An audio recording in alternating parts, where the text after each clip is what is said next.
problemas médicos legales en cirugía bariátrica. Y vamos a comenzar con el primer caso. En total van a ser 3 casos reales, ¿verdad? Que tomamos como ejemplos para el tema. El primer caso se trata de una femenina de 44 años con el diagnóstico de diabetes mellitus tipo 2 y obesidad grado 3 con un índice de masa corporal de 42. Ella acude a su consulta de primera vez como paciente foránea para una cirugía de obesidad. En su consulta de primera vez, pues no trae sus exámenes de laboratorio ni una valoración previa por un equipo multidisciplinario a hacer su consulta de valoración primaria. Sin embargo, esta paciente para las 8 de la mañana se encuentra en el área preoperatoria sin conocer sus exámenes de laboratorio realizados. Y a las 8:30 esta paciente la podemos ubicar en el quirófano. Es decir, esta paciente fue consultada y programada y operada en el mismo día. A esta paciente se le realiza una manga gástrica reforzada. Posteriormente, en su evolución, ella presenta una fuga de la manga con una sepsis abdominal y un pronóstico grave. A este paciente se le trata con una endoprótesis y una laparoscopía diagnóstica con una estancia en cuidados intensivos con nutrición parenteral. 15 días posteriores, ella es dada de alta, se le retira su prótesis y se le coloca una sonda nasoyeyunal por intolerancia a la vía oral. Sin embargo, la paciente persiste con su malestar y además agrega tos purulenta. Médico tratante la trata, válgame, por reflujo gastroesofágico. Se le propone y se le realiza una cirugía de revisión con el propósito de curar o de beneficiar sus padecimientos y se le realiza un bypass gástrico de anastomosis. La paciente, al no presentar mejoría nuevamente, acude a una segunda opinión donde finalmente se le realiza el diagnóstico por imagen de una fístula esófago-pleurobronquial. Posteriormente se le realiza un diagnóstico de absceso pulmonar. La paciente continúa con desnutrición, malestar y finalmente la paciente tiene una mala evolución que concluye en su fallecimiento. Esta es una imagen simplemente para ejemplificar, ¿verdad?, la fuga de una manga gástrica. Voy a avanzar un poquito al siguiente caso, perdóneme, a la opinión técnica de la COESAMED en este caso, cuáles son las valoraciones o lo que podemos ver. En este caso tenemos una publicidad engañosa, una deficiente preparación y valoración preoperatoria, obviamente un deterioro en la relación médico-paciente, retraso en el diagnóstico de la complicación y un mal apego a la norma para el manejo de sobrepeso y obesidad, además de que en este caso tenemos un cirujano bariatra certificado. Más adelantito tocaremos estos puntos. Voy a avanzar con el siguiente caso. El caso clínico número 2 se trata de una femenina de 61 años, igualmente con antecedentes de diabetes tipo 2 e hipertensión arterial, con un diagnóstico de obesidad grado 2 con un índice de masa corporal de 37. Esta paciente también acude a su consulta de primera vez como paciente foránea. Ella es una paciente que viene de la Ciudad de México a una valoración de cirugía de obesidad. Igualmente, no cuenta con valoración previa por equipo multidisciplinario o valoración preoperatoria. En este mismo momento, la paciente igual forma se le realiza en su misma consulta, valoración, programación y cirugía. Se le realiza una banda gástrica ajustable. Ahorita mencionaré por qué los signos de interrogación. Sin embargo, esta paciente comienza con intolerancia a la vía oral, deshidratación, finalmente se le hace un diagnóstico de obstrucción gástrica. Ella tiene un reingreso hospitalario en su ciudad de origen, es decir, ya de donde ella provenía, y se le realiza una radiografía simple de abdomen y una tomografía en donde no hay una evidencia de los rastros de la prótesis. Finalmente se le realiza una cirugía de revisión, un bypass gástrico de Rux por laparoscopía, en donde se encuentran restos de una banda gástrica no ajustable en este caso. Ese fue el motivo por el cual no se podía evidenciar esta banda en la radiografía o en la tomografía. Esto es un ejemplo de lo que estamos hablando, ¿verdad? La banda gástrica no ajustable que en sus inicios el doctor Molina comenzó en 1980. Aquí la opinión técnica de la COESAMED. Igualmente tenemos una publicidad engañosa al estar refiriendo a una banda gástrica ajustable, una deficiente preparación y valoración preoperatoria, una técnica quirúrgica en desuso, no apegada a los estándares científicos actuales y uso de material sin registro sanitario. No hubo igual forma equipo multidisciplinario en asesoramiento, también hubo falta de apego a la norma del expediente clínico, falta de apego a la norma del sobrepeso y la obesidad, y el cirujano bariatra en este caso no era certificado. Cabe mencionar que en la investigación y la preparación de las opiniones de la COSAMED se investiga que hubo seguimiento intrahospitalario por un estudiante de medicina y no por el médico tratante. Entonces, eso también es un punto importante a observar. En el caso clínico número 3, se trata de una paciente femenino también, 33 años, con diabetes mellitus tipo LADA, con un índice de masa corporal de 27. Esta paciente está en la categoría de sobrepeso. También es una paciente de primera vez, una paciente local de la ciudad de Monterrey, en la que se le propone una cirugía. Ella busca una cirugía de obesidad, perdón. En este caso, a la paciente se le ofrece una cirugía metabólica en resolución de su diabetes. Se le propone un procedimiento, se le programa con una valoración previa de un equipo multidisciplinario. A esta paciente se le realiza un bypass gástrico de una anastomosis. Sin embargo, la paciente en su evolución igualmente presenta intolerancia a la vía oral. Esto la lleva a deshidratación, a un estado hiperosmolar, además de que agrega síntomas de ERGE. Esta paciente presenta múltiples reingresos hospitalarios por inestabilidad hidroelectrolítica y desnutrición. Actualmente la paciente continúa con diabetes, se encuentra con desnutrición, continúa con sus síntomas de ERGE, además de que ha tenido un aumento en la dosis de insulina para controlar su diabetes. Entonces tenemos una evolución desfavorable en este caso, ¿verdad? En la opinión técnica de la COSAMED, en este caso igualmente, publicidad engañosa, deficiente preparación y valoración preoperatoria, técnica quirúrgica no apegada a estándares científicos, uso de material sin registro sanitario, ahorita explico este punto, no hubo equipo multidisciplinario en el asesoramiento previo, esta paciente tenía sobrepeso, falta de apego a la NOM del expediente clínico, falta de apego a la NOM en el sobrepeso y la obesidad, cirujano bariatra no certificado.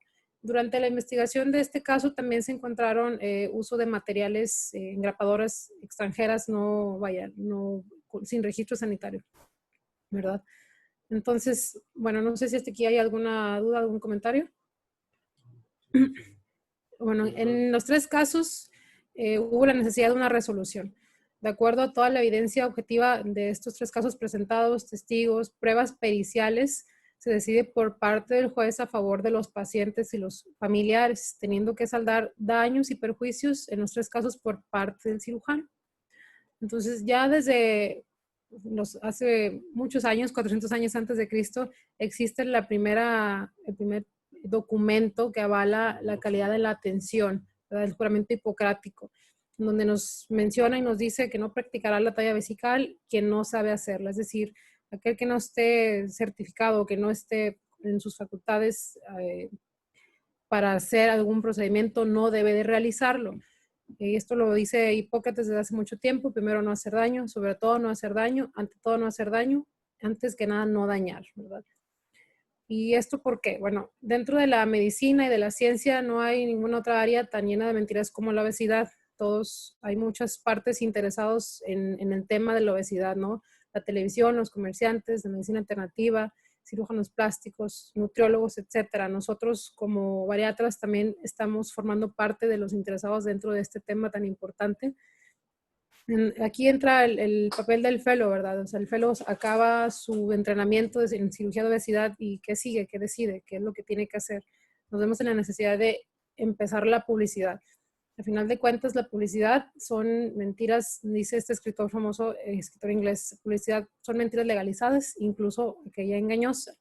Y esto nos puede llevar a muchas situaciones, perjudiciales si no lo hacemos de manera adecuada. La publicidad engañosa es aquella cuyas características de un anuncio son distintas a las afirmaciones del desempeño de la marca. O sea, nos están ofreciendo algo distinto a lo que realmente es, ¿no? Hay publicidad engañosa que te promete pérdidas de peso en semanas, 3 kilos por semana. Aquellas que te anuncian el antes y el después, que es lo más común, el gancho más común de la publicidad para los pacientes. Son programas que al final de cuentas nos van a limitar la selección de comida en vez de sugerir alimentos que estimulen un cambio en el hábito en el paciente. Aquella publicidad engañosa que obliga al paciente a gastar dinero en seminarios, en píldoras, en comidas o en productos que ellos mismos están elaborando y que venden, ¿verdad? Productos orgánicos que los etiquetan, no estimulan la física del paciente. Entonces, todo esto nos habla de publicidad engañosa. Dentro de la publicidad también tenemos la publicidad por su publicidad que omite en los anuncios datos importantes. O sea, es decir, te vende lo que necesita vender, no te dice todo lo que lleva, ¿no? Y incluso te lo pintan o te lo venden como certificado ante notario público. Y te dan ejemplos e imágenes y te anuncian que están certificados con un notario público. Entonces el paciente pues cree esa idea, ¿no? Otro tipo de publicidad engañosa es la edición. Inventa objetos, propiedades, peligros o testimonios inexistentes, ¿verdad? Te prometen las instalaciones más actualizadas, la última tecnología y al final de cuentas te encuentras en unas instalaciones pobres, ¿no? O sea, una casa de Infonavit adecuada a un quirófano, que esto suele suceder y se ha dado en muchos casos. Luego tenemos aquellos que se venden como los mejores, que tienen acto y complejo de Dios, es un ejemplo, en donde se venden bajo este principio, ¿no? Aquel médico que durante sus años de guardias en el hospital lo apodaron Dios porque bajo su cuidado los pacientes parecían milagrosamente salir de manos. Ningún paciente el que llevara cirugía se complicaba. Y esto sucede pues, aquí en la ciudad de Monterrey. Otro tipo de publicidad, ¿verdad? En donde utilizan este tipo de propaganda, publicidad. Dios nos dio un solo cuerpo y luego nos prometen un costo accesible con muy bajo riesgo, en donde prometen reducción de hasta el 70 al 100% del sobrepeso. Eso ni la mejor cirugía de bariátrica o metabólica lo puede lograr, ¿verdad? Aquí podemos ver el ejemplo de una banda casera, una banda no hecha formalmente, por así decirlo. Es un ejemplo del caso que mencionamos previamente. Te venden otro tipo de propaganda como la manga gástrica reforzada, en donde te prometen la remisión, la curación a veces incluso de la diabetes. Sabemos que la remisión no es lo mismo que la curación. Y luego nos integran ese tipo de publicidades en donde nos venden al psicólogo bariatra, que es parte del equipo multidisciplinario del bariatra, y te prometen cosas bajo hipnosis, con diplomados, y son al final de cuentas publicidades engañosas que llevan al paciente a tomar este tipo de decisiones. Si nosotros ponemos en algún buscador actualmente cirugía para la diabetes, nos van a salir 534,000 resultados, ¿no? Entonces vemos cómo la publicidad tiene mucho que ver y se va vendiendo de esta manera. Entonces es algo que tenemos que cuidar mucho cuando hacemos nuestras publicidades. La publicidad como la deformación de la realidad, algo cualitativo, las calificaciones falsas, aquello que dicen que es excelente, que es lo mejor, que se vende como los mejores resultados. Y luego tenemos las publicidades con exageración, aquellas que nos deforman la realidad, que te prometen resultados increíbles, ¿no? O sea, de un día para otro. Al médico siempre se le exigirá que cumpla con su obligación de medios, pero nunca se le podrá exigir resultados favorables. La obligación del médico. Vamos a entrar en un tema un poquito más al tema legal. Dentro del modelo de calidad de medicina tenemos la satisfacción del paciente y el apego a la lex artis. La lex artis significa el arte de hacer bien las cosas dentro de la medicina, ¿verdad? Tenemos este modelo de calidad de medicina. Existe aquel médico que está muy poco apegado a hacer bien las cosas, a la lex artis, y con muy poca satisfacción del paciente. Luego tenemos el médico que tiene muy poco apego al lex artis, a hacer bien las cosas, pero es tanta su comunicación con el paciente que el paciente está satisfecho. Tenemos el ejemplo del médico que al contrario, hace muy bien las cosas, está pegado a la lex artis, pero su comunicación con el paciente no es buena, entonces la satisfacción para el paciente resulta mala. Y aquel médico ejemplar en el que todos a lo mejor quisiéramos estar, ¿verdad? El médico que se apega a la lex artis, el médico que aparte tiene buen apego con su paciente y el paciente tiene una satisfacción en la relación médico-paciente adecuada.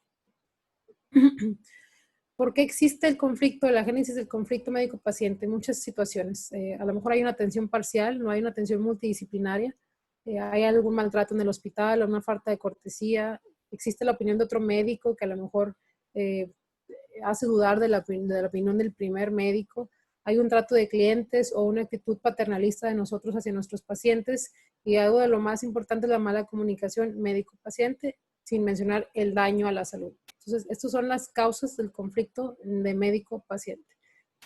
Existen tipos de errores médicos distintos, ¿verdad? Pueden ser por anomalía de la conducta, por equivocación en el juicio o deficiencias latentes. Anomalía de la conducta es inexcusable y hay una responsabilidad profesional, es decir, yo trato mal a mi paciente. En la equivocación en el juicio puede ser excusable legalmente, sin responsabilidad. Es aquella en la que a lo mejor yo propongo un procedimiento, una manga gástrica, pero durante la cirugía yo veo que el paciente tiene una hernia y le tengo que hacer un bypass gástrico, ¿verdad? Ahí hubo una equivocación en el juicio excusable. Deficiencias latentes es aquella inexcusable y hay una responsabilidad institucional en la que ya hay otras situaciones que están, vaya, que tienen que ver, en la falta de material en los lugares, en los hospitales, etcétera, ¿verdad? Eso también nos lleva a un error médico. La honestidad en todo eso es muy importante. La honestidad es la compostura, la moderación y el respeto a la conducta moral y social que se considera apropiada. ¿Qué causa la deshonestidad en nuestra profesión? Volvemos a lo mismo, ¿verdad? Hay una competencia muy importante, entonces estamos nosotros con cierta fragilidad humana, tenemos ignorancia, avaricia, a lo mejor miedo al fracaso y necesidad de engrandecimiento. Entonces todo esto en ocasiones nos puede ir llevando por el caminito este de la deshonestidad, ¿no? Y sin mencionar o sin olvidar la soberbia, ¿no? Aquellos médicos que también comparten nuestra profesión. ¿Cómo se entiende el fenómeno de mala praxis? La mala praxis, la definición más estricta es u ocurre cuando un profesional de la salud falla y hace daño a un paciente por impericia, dolo o negligencia. Lógicamente, o espero yo que nunca sea el caso que exista dolo en alguna mala praxis, ¿verdad? Para que exista mala praxis médica se ocupan 4 condiciones: que exista negligencia, impericia o dolo, como lo comenté, que sea involucrado un profesional de la salud, médico, auxiliar, técnico, el cirujano, bariatra, que haya una relación de prestación de servicios, es decir, que exista un documento en donde se compruebe como el expediente que hay una relación de prestación de servicios y que exista obviamente un daño en el paciente. Entonces, para que exista una mala praxis médica necesitan estar estos componentes presentes.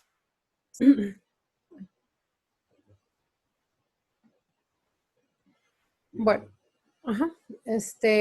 obviamente nadie queremos llegar a una mala praxis médica en donde nos terminemos con malas noticias en los medios de comunicación, donde al final de cuentas, el médico puede apelar y se puede cocinar incluso por difamación.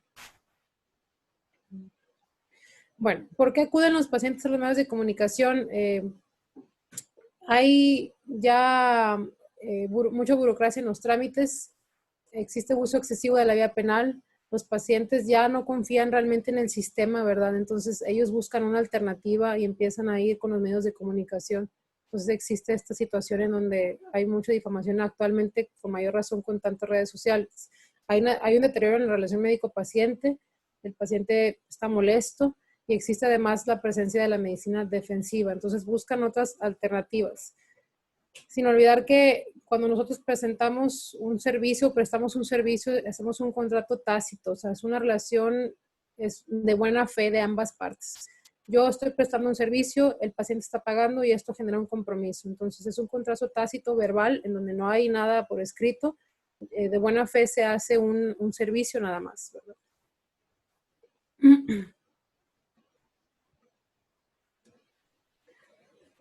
Dentro del compromiso de servicio médico existe por nuestra parte diligencia, pericia y sin dolo, obviamente, ¿verdad? El no cumplimiento de esto nos lleva a negligencia, impericia y dolo. Cuando hay un daño, nosotros tenemos que pagar daños y perjuicios probado y cuantificado por algún juez, ¿verdad? Es el no cumplimiento de tu servicio médico. Y esto nos lleva a una obligación. ¿Qué es un daño y qué es un perjuicio? El daño es todo aquel dinero que salió de la bolsa del paciente, por ejemplo, durante su situación médica, ¿verdad? Durante su tratamiento. Todo aquello que él tuvo que gastar durante su tratamiento, eso representa un daño. El perjuicio es todo aquello que no entró a su bolsa, o sea, lo que lo limitó. Esa situación médica lo limitó a no trabajar y eso resulta en un perjuicio. Entonces, cuando decimos daños y perjuicios, nos referimos a esto. Entonces, el médico tiene la obligación de pagar estos daños y perjuicios.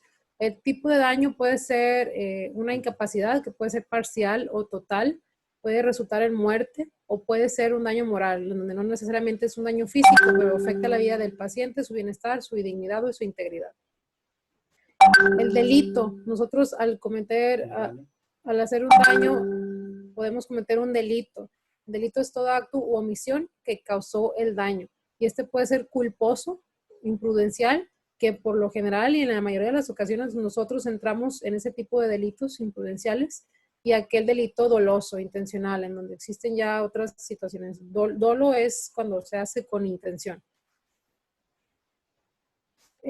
No existen estadísticas realmente mexicanas acerca de las muertes por error médico. Tenemos estas estadísticas de Estados Unidos en donde nos hablan que al año hay de 44 a 98 mil muertes en los hospitales por errores médicos. En otras literaturas podemos encontrar que estos son 195 mil, otras literaturas nos reportan 300 mil a causa de errores médicos u hospitalarios, ¿verdad? En el 60% de los médicos que han sido demandados cuando menos una vez en su vida, esto en Estados Unidos, recordando que el 80% de los casos el médico fue exonerado.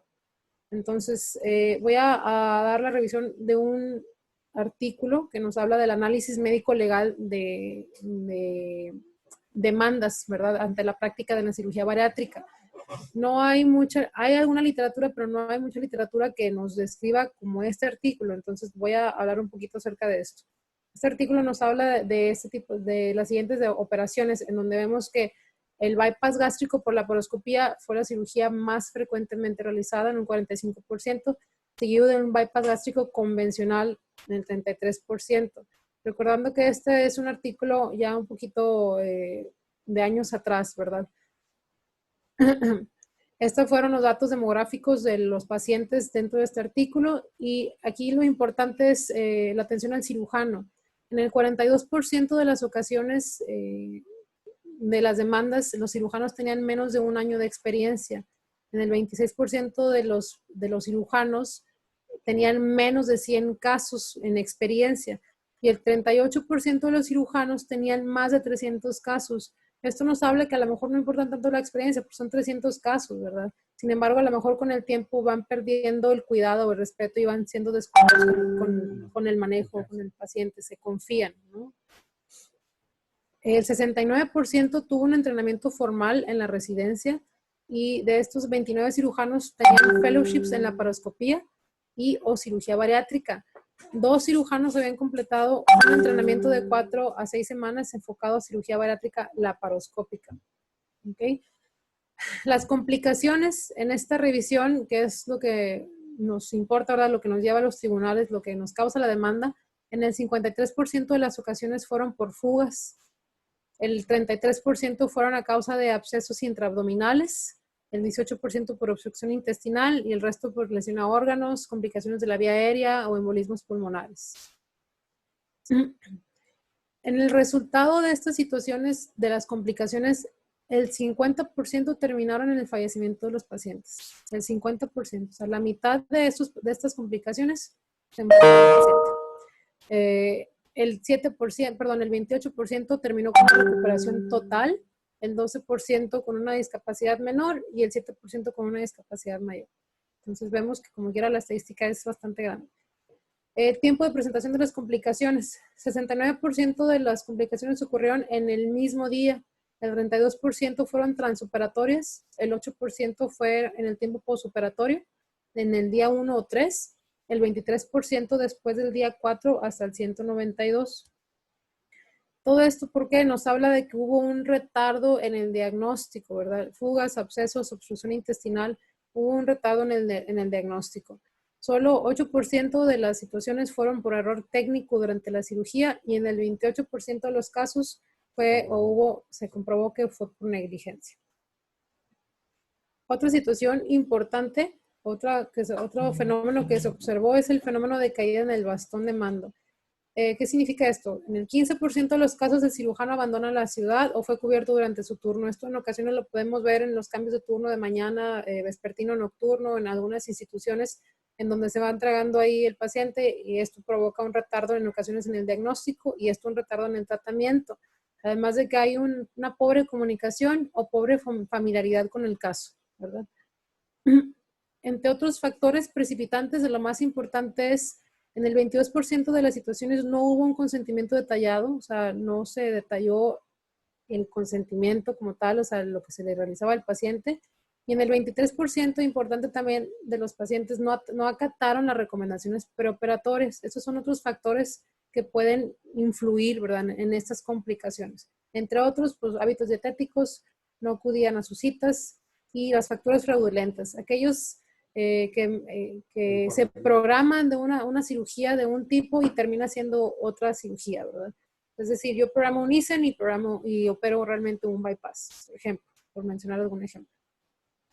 Nosotros aquí en México tenemos la norma oficial mexicana del 2017, la SSA-3, ¿verdad? Para tratamiento integral del sobrepeso y la obesidad, que es la norma que nos rige a nosotros en las normativas y lo que se debe de realizar.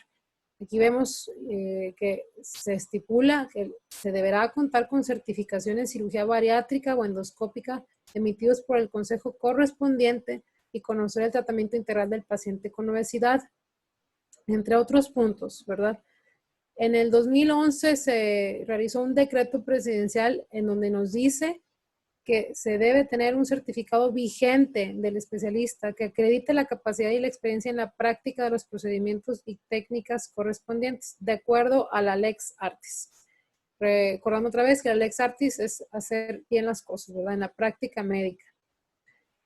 Por eso tenemos la certificación, y la certificación es el acto por el cual, a través de un proceso de evaluación preestablecido y transparente, se confirma que un profesionista posee los conocimientos, habilidades y destrezas propias de una especialidad médica. Entonces, esto nos ayuda a lo siguiente, ¿verdad?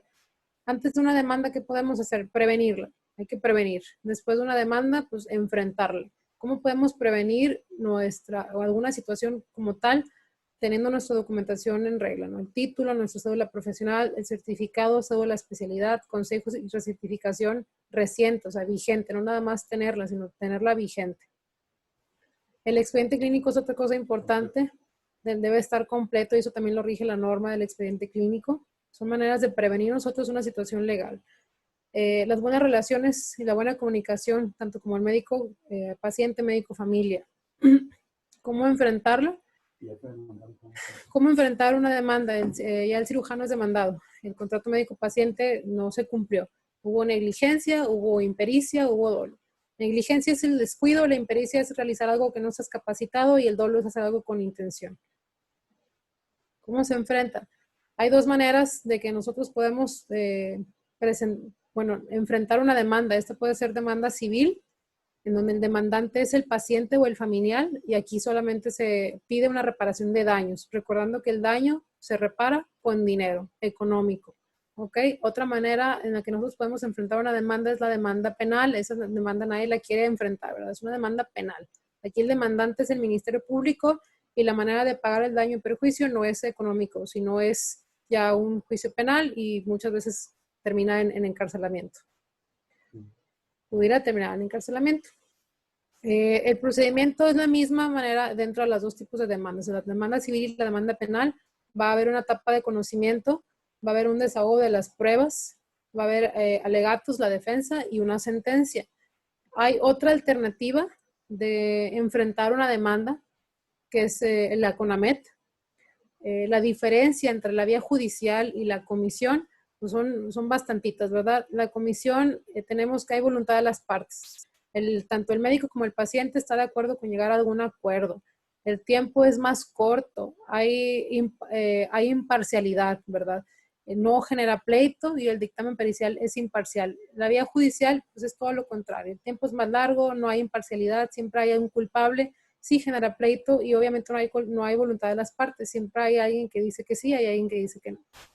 En cuanto a la confidencialidad, perdón, si nos vamos con la comisión, con la CONAMET, se mantiene una confidencialidad tanto del paciente como del médico. Esto nos ayuda a no tener una ruptura en la relación médico-paciente y no propicia la medicina defensiva, además de que no hay costo y pues es un acto de buena fe. En la vía judicial, pues es todo lo contrario.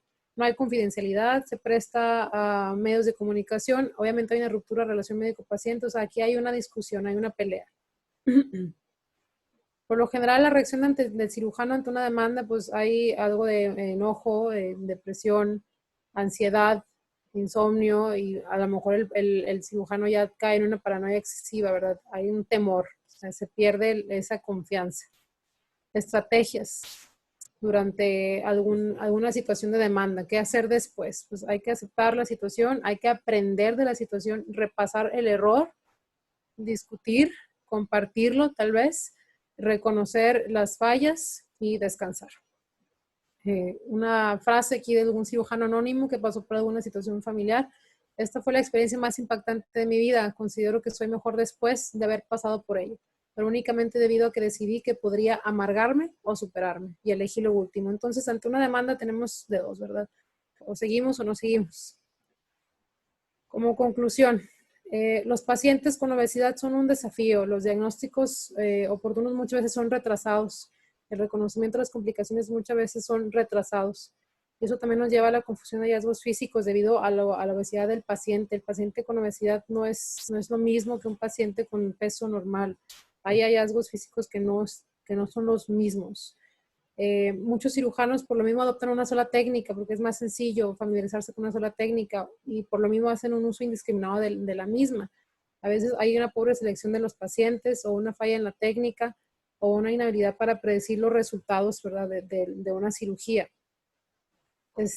Quiero terminar con el código de ética del cirujano bariatra, propuesto por el doctor Rafael Álvarez Cordero.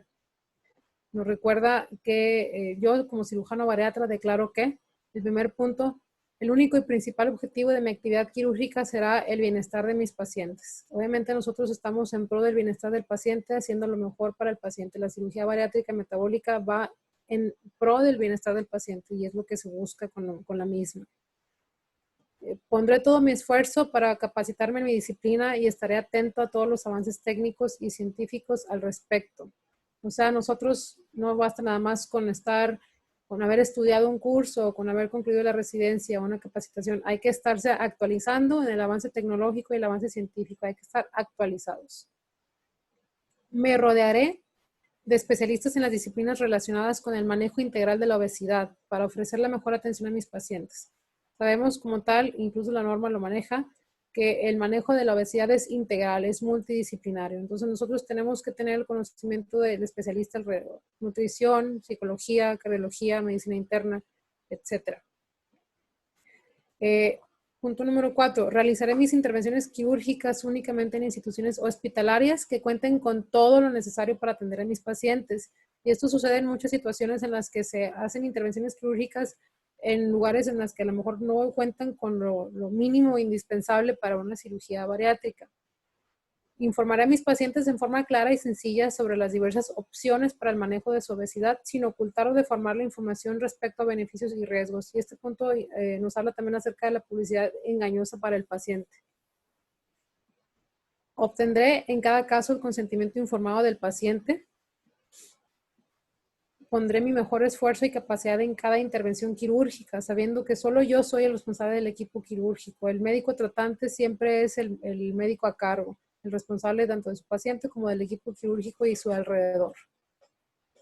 Registraré cuidadosamente cada caso para beneficio de mis pacientes y evaluación de mi desempeño. Nosotros tenemos la tarea de registrar nuestros casos, de llevar nuestra estadística, de saber cuántos operamos, cuántas complicaciones podemos tener, ¿verdad? Informaré con veracidad los resultados de mi trabajo a la comunidad científica sin ocultar o deformar la información. Esto va muy de la mano con el punto anterior. Publicaré con veracidad los resultados de mi trabajo a la comunidad científica, dando el crédito que merece a cada uno de mis colaboradores. Me abstendré de realizar cirugía itinerante o cirugía fantasma, cirugía que no existe, cirugía inventada, ¿verdad? Me abstendré de hacer crítica falaz o malsana de mis colegas cirujanos bariatras. Y bueno, la cirugía bariátrica, ante la percepción del paciente, es una cirugía que ellos consideran electiva, en donde se espera siempre lo mejor, en donde ellos creen que no van a tener nunca una complicación, en donde van a perder peso y no van a tener ninguna secuela de la cirugía o por pérdida de peso de la misma. Esta es la percepción del paciente. En ocasiones tiene una realidad a lo mejor distorsionada. Nosotros tenemos ahí el papel de poder dar la información más apegada a la realidad. Nuestra realidad es otra situación, ¿verdad? Hay un riesgo alto asociado con las comorbilidades del paciente. Un paciente con obesidad tiene mayor riesgo. Sabemos que mejora la calidad de vida, mejora la salud e incrementa la sobrevida. Y bueno, con esto concluyo la plática. Terminando con una frase, ¿verdad? Cuando el bisturí se usa adecuadamente, produce milagros. Cuando no, ocasiona tragedias. No sé si tengan algo que agregar, alguna pregunta, algún comentario.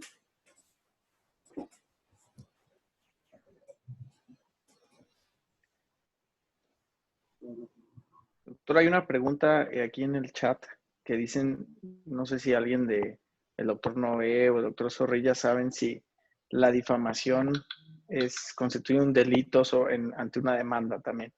Claro que sí, difamación, daño moral y atentado a la dignidad de la persona crean un delito también.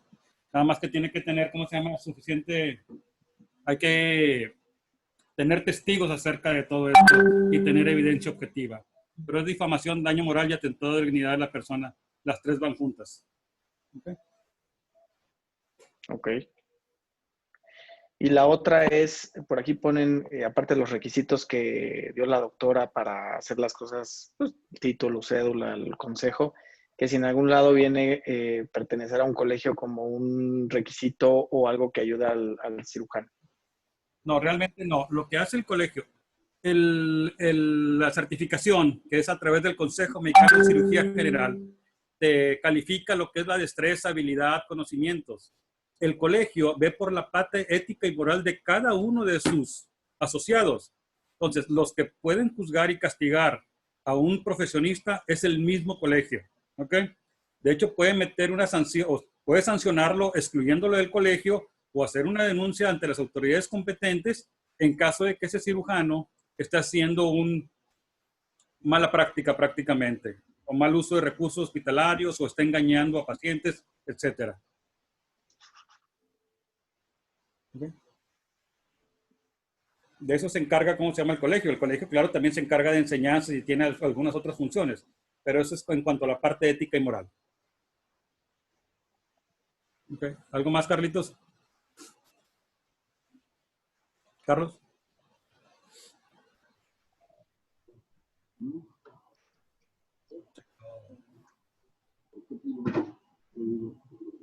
¿Algo más?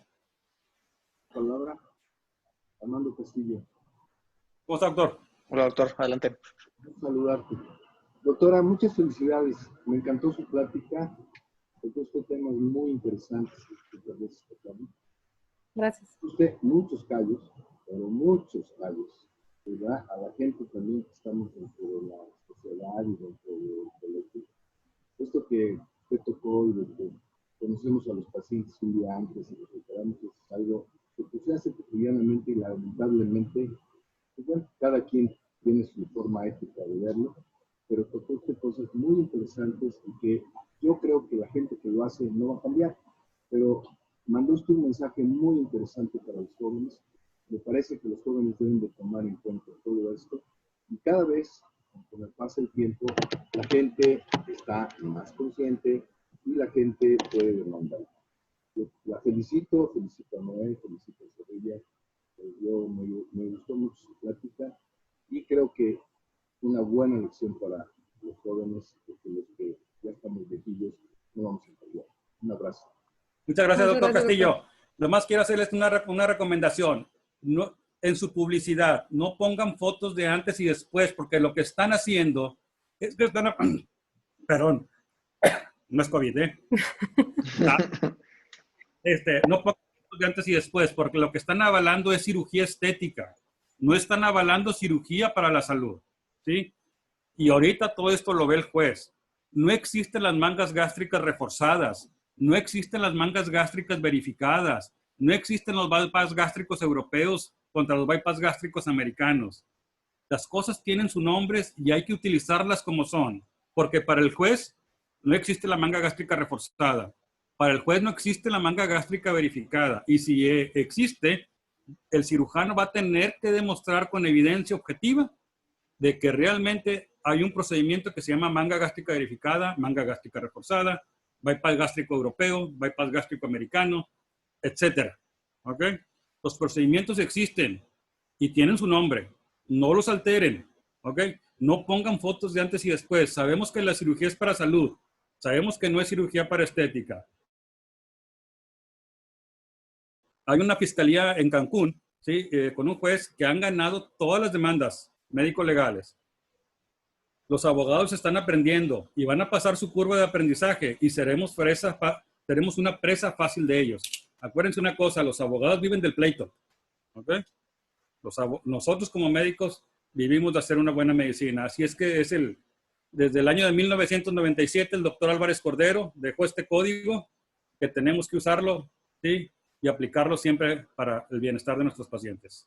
¿Sí, doctor Armando Castillo? Acuérdate también de otra cosa, Miguel. Atrás de una gran demanda también hay otro médico. Así es. El peor enemigo del médico es el médico. El 40.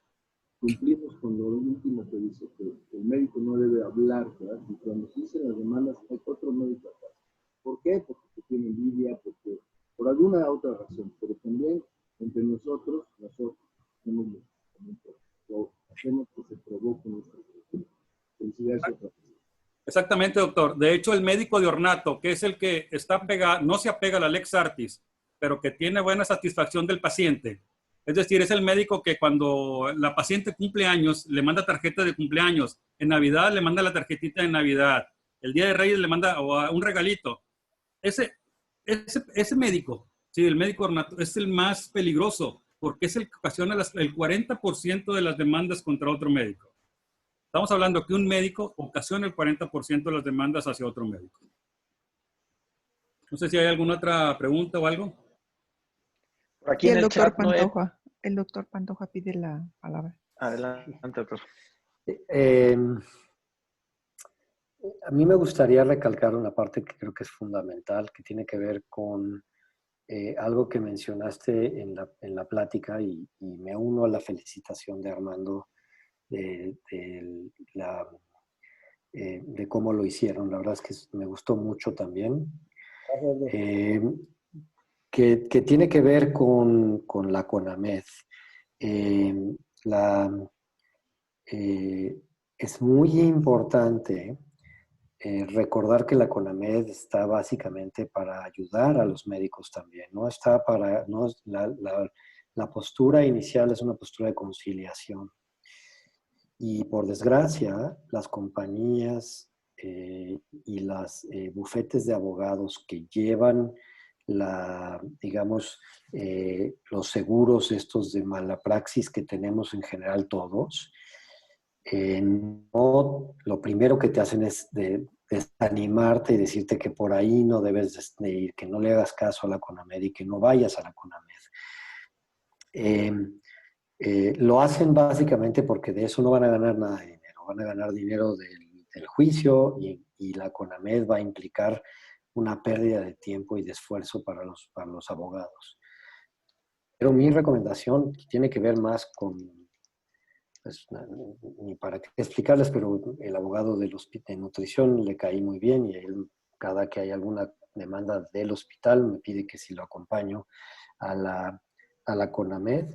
Y la verdad es que la mayor parte de las demandas, la mayor parte de las quejas que llegan a la CONAMED son quejas que tienen que ver con una mala comunicación con el paciente, que no fuiste capaz de explicarle bien o no fuimos, o en el momento en que le estabas explicando el paciente no entendió bien, pero que se puede resolver con un diálogo y con una plática y con una conciliación. Y ese diálogo y esa plática y esa conciliación valen la pena tenerlos, porque generalmente puedes resolver la mayor parte de los conflictos, y los que no se pueden resolver, y quiero aclararles muy bien, los jueces toman en cuenta en forma muy favorable para los cirujanos a aquellos cirujanos que se acercaron a la CONAMED, que tomaron en cuenta la CONAMED y que quisieron hacer una conciliación. Eso lo toman muy, muy en cuenta. Y en un juicio, si acabas yéndote a un juicio civil o a un juicio el que tú quieras, de todos los que tú dijiste, eso te ayuda mucho. Entonces, no lo desechen, no lo tiren en saco roto, no piensen, no les hagan caso a los abogados. de los bufetes en general. Eso es una cosa que les puede ayudar mucho y que implica también un esfuerzo y un ejercicio de humildad de los cirujanos, de acercarse y decir, a ver, aquí estoy, no tengo ningún problema, puedo discutir las cosas, les puedo explicar qué fue lo que pasó, y en general resuelve muchísimo el problema con los pacientes. Gracias, doctor. Muchas gracias por el Gracias. comentario. Carlitos, ¿alguna? Yo tengo una duda, Noé, si la verdad es que por ahí alguna vez, digo, creo que el instinto de muchos de nosotros en medicina privada es que si en algún momento tienes alguna complicación, hiciste las cosas bien, pero pues el porcentaje nos puede alcanzar, ¿no? Cuesta mucho trabajo o uno no quiere cobrar honorarios de resolver la complicación, ¿no? Por ahí en algún momento me dijeron que eso podía tener repercusiones legales porque estás asumiendo cierta culpa. ¿Qué sabes de esto? No, esto ya es parte de la cuestión ética y moral de cada paciente. Y te voy a decir una cosa, Carlitos. El paciente se puede morir inclusive haciendo lo correcto. Pero Claro. lo correcto, ¿ok? El paciente no se puede morir no haciendo lo correcto ni apegándote, ni no apegándote a la lex artis, ¿ok? Entonces, tú estás en tu derecho de cobrar honorarios, ¿ok? El paciente, tú ya le explicaste desde antes en el consentimiento informado de los riesgos y complicaciones que pudiera tener. Bueno, se presentó una complicación, bueno, siempre se opera uno tratando de hacer, y te sales de la cirugía haciendo lo mejor y que el paciente hiciste lo correcto al 100%, ¿ok? Entonces, puedes seguir cobrando honorarios, no pasa absolutamente nada, ¿ok? Pero De si hecho, no los cobras, ¿no asumes alguna culpa? Esa es la duda. es parte de una ética y moral de cada cirujano, ¿ok? Pero no, Ok. no absolutamente nada, ¿ok? Por acá preguntan en el chat si las páginas de internet deben de estar registradas ante la COFEPRIS. Deben estar es lo ideal, es lo ideal, ¿ok? Porque tienen que checarte. Si no, hay veces que las multas, por ejemplo, en estos, el juez, es que aparte de todo, el juez te puede hacer otros cargos, ¿ok? Por mala publicidad, por publicidad engañosa, porque tienes que hacer daños y perjuicios, reparar daños y perjuicios. Por ejemplo, esos del mercado negro, pues, y cada vez que pasa una aduana, sí, pues le va cobrando multa, va pagando ciertas multas y todo eso, ¿ok? Y luego ya no está incluido solamente nada más el cirujano, ¿sí? También está incluido el hospital por haber dejado a través de, ¿cómo se llama?, de su almacén, haber permitido el uso de esas engrapadoras que no pasaron a través de la Secretaría de Salud porque tienen que tener un sello de la norma, ¿sí? Y haber pagado impuestos. O sea, te va cargando y va creciendo la cuenta y va creciendo la cuenta. ¿Ok? Claro. A lo mejor al final del camino, al paciente, si se murió, pues le va a tocar muy poquito, pero la mayor parte el médico se dedicó a pagar multas. ¿Mm? Pues yo me uno a la felicitación y además, pues muchas gracias porque muchos de nosotros no tenemos tanto conocimiento de lo médico legal y vaya que es muy útil estar al pendiente de estos temas, ¿no? Así que felicidades. Gracias. Doctor Herrera. Fíjate, Carlos, yo quisiera comentar, hicieron un análisis muy cuidadoso, y ahorita lo acaba de mencionar Noé, pero cuando uno tiene una complicación, que es la que generalmente desencadena una demanda, la primera sensación que uno tiene es de tranquilidad, porque dice uno, fugas existen, 2%, 1%, 0.5%, lo que quieran. Tromboembolia pulmonar existe. Entonces, lo que precipita una demanda es una complicación o el desenlace de una complicación. Pero excepcionalmente, el juicio se centra en la complicación, sino que en el momento de que esto ya lo toman los abogados, lo que ellos están buscando no es evaluar si la complicación es algo que pudo haberse evitado, si la complicación es una situación que se sale de lo normal, sino el abogado de la parte que está demandando lo que busca es que castiguen al médico o que el médico, ya sea desde el punto de vista penal o que pague el médico. Y el que defiende lo que busca es que no castiguen al médico. Entonces, cuando uno ve, y yo aquí, cuando me toca comentar de esto, siempre platico que una vez me invitaron en la academia a discutir un caso contra un abogado de una demanda que ya había sido resuelta para que vieran los diferentes puntos de vista. Y lo que motivó en esa ocasión la demanda fue una fístula. Y el juicio final se emitió sobre si el paciente tenía indicación o no tenía indicación para cirugía bariátrica. Porque en la demanda no es únicamente la fístula o la fuga lo que están demandando, sino lo que resulte responsable de quien resulte responsable. Entonces, por eso cuando nosotros tenemos una complicación y pensamos en cuál sería la implicación de la complicación, estamos viendo un panorama muy pequeño de lo que es la demanda. Porque lo que van a buscar los abogados es de demostrar o de buscar si nosotros tenemos la certificación, si nosotros tenemos la experiencia, si el hospital tiene los recursos, si el paciente tiene indicación, si el paciente se le dio información, si lo evaluó todo el mundo. Y si alguna de estas cosas falla, aunque la complicación sea algo esperable o ocurra o a todo mundo sepa que esa complicación pudo haber pasado en cualquier circunstancia, lo que puede determinar el que la persona que demanda gane la demanda es cualquier falla que haya en el proceso, que como lo mostraron en su sesión, puede ir desde el tipo de publicidad, el tipo de procedimiento, quién pasó visita, etcétera, etcétera. Entonces, esto es un terreno muy resbaloso. Juan Pablo ya platicó el otro problema, que es que en el momento de que viene una demanda, pues el caso se nos sale a nosotros de control. No tenemos los argumentos ni el conocimiento para irnos a defender.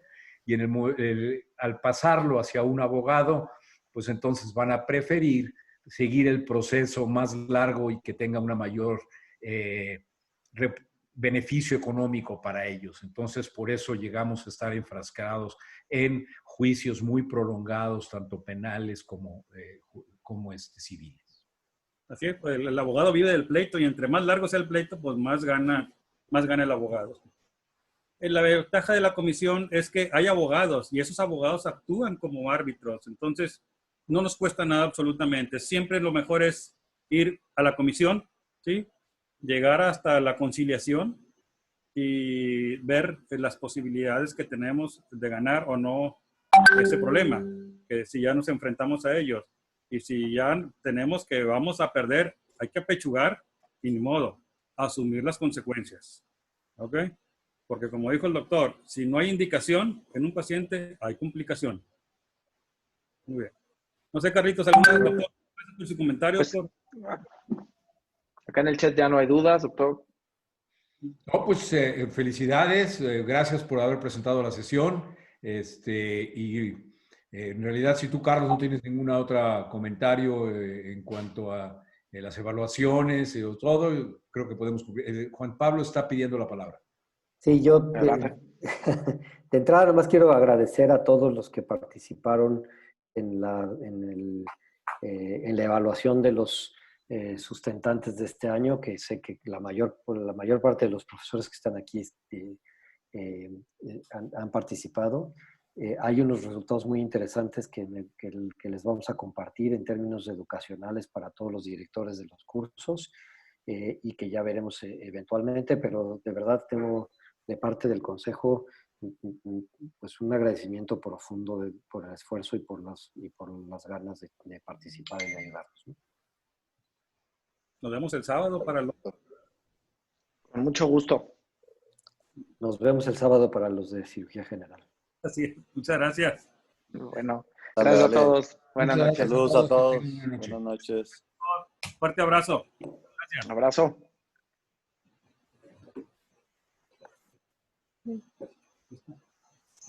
No.